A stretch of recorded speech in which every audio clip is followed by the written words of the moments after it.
डार्विनवाद क्या है?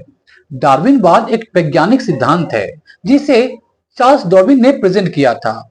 यह प्रिंसिपल प्राकृतिक चयन नेचुरल सिलेक्शन पर डिपेंडेंट है, बेस्ड है, और यह सिद्धांत बताता है कि प्रजातियों का विकास समय के साथ उनके पर्यावरण के अनुरूप होने के कारण होता है। डार्विन ने इस सिद्धांत को अपनी पुस्तक on the origin of species, जिस बुक को पब्लिश 1859 में की गई थी, उसमें विस्तार से समझाया है। डार्विनवाद के अनुसार प्रत्येक जीव अपने पर्यावरण में जीवित रहने और अपने संतानों के माध्यम से वंश को आगे बढ़ाने के लिए लगातार संघर्ष करते हैं। यह प्रक्रिया स्ट्रगल फॉर एग्जिस्टेंस कहलाती है, जीवन के लिए संघर्ष कहलाती है। इस संघर्ष में वे जीवित रहते हैं, वे जीव ही जीवित रहते हैं जो अपने पर्यावरण के अनुरूप खुद को ढाल लेते हैं। इसे हम लोग सर्वाइवल ऑफ फिटेस्ट कहेंगे। इसे हम लोग सर्वाइवल ऑफ फिटेस्ट का नाम देते हैं। डार्विन ने यह भी बताया है कि प्राकृतिक चयन के माध्यम से बेहतर गुण वाले जीवों की संभावना अधिक होती है।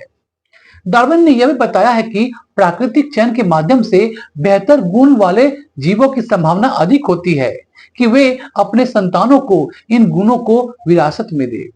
समय के साथ यह प्रक्रिया नई प्रजातियों के उद्भव और पुरानी प्रजातियों के लुप्त होने का कारण बनती है। अब हम लोग बात करेंगे डार्विनवाद के मुख्य सिद्धांत क्या है। What are the main principles of Darwinism? पहला है वेरिएशन। किसी भी प्रजाति में जीवों के बीच जो वेरिएशन होती है उसी की बात की जा रही है। पहला है वेरिएशन। किसी भी प्रजाति में जीवों के बीच विविधता होती है, डिफरेंसेज होती हैं। ये भिन्नताएं अनुवांशिकता के कारण हो सकती है या फिर पर्यावरण के कारण हो सकती है। दूसरा पॉइंट है सर्वाइवल एंड रिप्रोडक्शन। जो जीव पर्यावरण में बेहतर ढंग से अनुकूलित होते हैं, अडॉप्ट होते हैं, उनकी उत्तरजीविता और प्रजनन की संभावना अधिक होती है। तीसरा है नेचुरल सिलेक्शन, प्राकृतिक चयन। नेचुरल सिलेक्शन के माध्यम से वे जीव जो बेहतर अनुकूलन दिखाते हैं वे अपने जीन अगली पीढ़ी को स्थानांतरित करते हैं। चौथा पॉइंट है ग्रेजुअल चेंजेस। लाखों वर्षों में छोटे छोटे बदलाव बड़ी प्रजातियों के विकास का कारण बनती है। हालांकि डार्विनवाद ने जैव विकास को समझने में एक क्रांति लाई, इसे भी आलोचनाओं का सामना करना पड़ा है, क्रिटिसिज्म को फेस करना पड़ा है।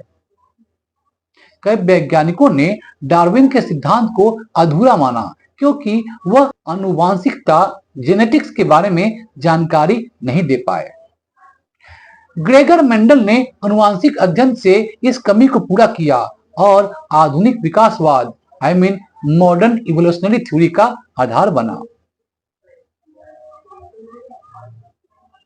डार्विनवाद ने विज्ञान, दर्शन और धर्म पर गहरा प्रभाव डाला।